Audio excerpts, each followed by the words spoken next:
Aladdin by Clara Doty. Versified by Clara Doty. I see a little group about my chair, lovers of stories all.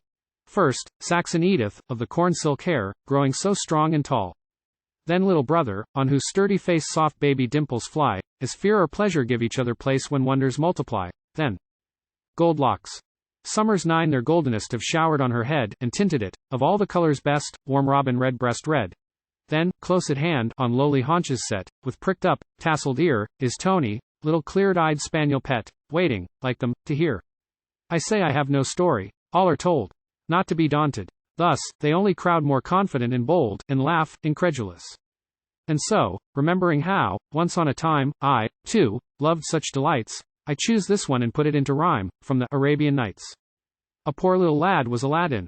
His mother was wretchedly poor. A widow who scarce ever had in her cupboard enough of a store to frighten the wolf from the door. No doubt he was quite a fine fellow for the country he lived in, but, his skin was a dull, dusky yellow, and his hair was as long as 'twould grow. 'Tis the fashion in China, you know. But however he looked, or however he fared, a strange fortune was his. None of you, dears, though fair-faced and clever, can have anything like to this, so grand and so marvelous it is. Well, one day, for so runs the tradition, while idling and lingering about the low city streets, a magician from Africa, swarthy and stout, with his wise, prying eyes spied him out, and went up to him very politely, and asked what his name was and cried, "My lad, if I judge of you rightly, you're the son of my brother who died, my poor Mustafa," and he sighed. "Ah, yes, Mustafa was my father," Aladdin cried back, "and he's dead." "Well, then, both yourself and your mother I will care for forever," he said, "and you never shall lack wine nor bread." And thus did the wily old wizard deceive with his kindness the two for a deed of dark peril and hazard he had for Aladdin to do, at the risk of his life, too, he knew. Far down in the earth's very center there burned a strange lamp at a shrine. Great stones marked the one place to enter. Down under 'twas dark as a mine. What further, no one could divine. And that was the treasure Aladdin was sent to secure. First he tore the huge stones away, for he had in an instant the strength of a score. Then he stepped through the cavern-like door. Down, down, through the darkness so chilly. On, through the long galleries. Coming now upon gardens of lilies, and now upon fruit-burdened trees, filled full of the humming of bees. But, should one tip of his finger touch aught as he passed, it was death. Not a fruit on the boughs made him linger, nor the great heaps of gold underneath. But on he fled, holding his breath, until he espied, brightly burning, the mystical lamp in its place. He plucked the hot wick out, and, turning, with triumph and joy in his face, set out his long way to retrace. At last he saw where daylight shed a soft ray through a chink overhead, where the crafty magician was ready to catch the first sound of his tread. "Reach the lamp up to me, first," he said.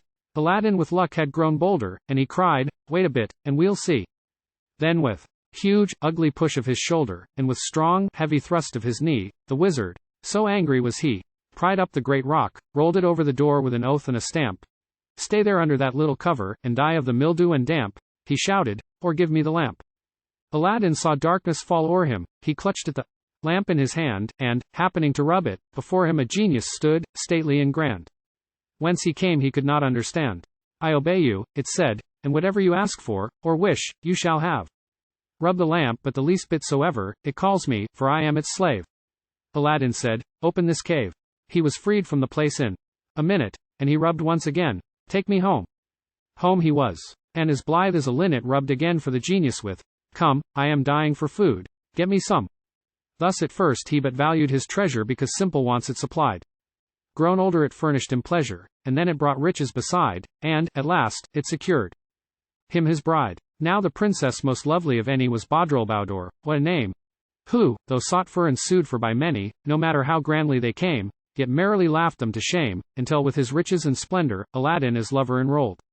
For the first thing he did was to send her some 40 great baskets of gold, and all the fine gems they would hold. Then he built her a palace, set thickly with jewels at window and door, and all was completed so quickly she saw bannered battlements soar where was nothing an hour before. There millions of servants attended, black slaves and white slaves, thick as bees, obedient, attentive, and splendid in purple and gold liveries, fine to see, swift to serve, sure to please. Him she wedded. They lived without trouble as long as the lamp was their own.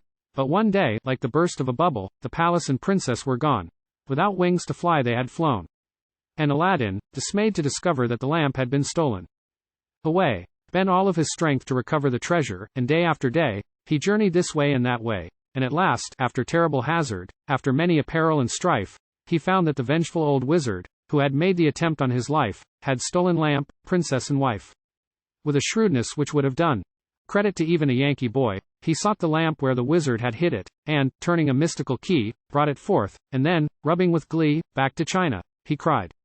In a minute the marvelous palace uprose, with the Princess Badrulbadour in it unruffled in royal repose, with her jewels and cloth of gold clothes, and with gay clouds of banners and towers, with its millions of slaves, white and black.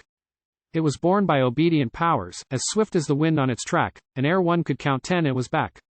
And ever thereafter, Aladdin clung close to the lamp of his fate, whatever the robe he was clad in, or whether he fasted or ate, and at all hours. Early and late. Right lucky was Lord Aladdin.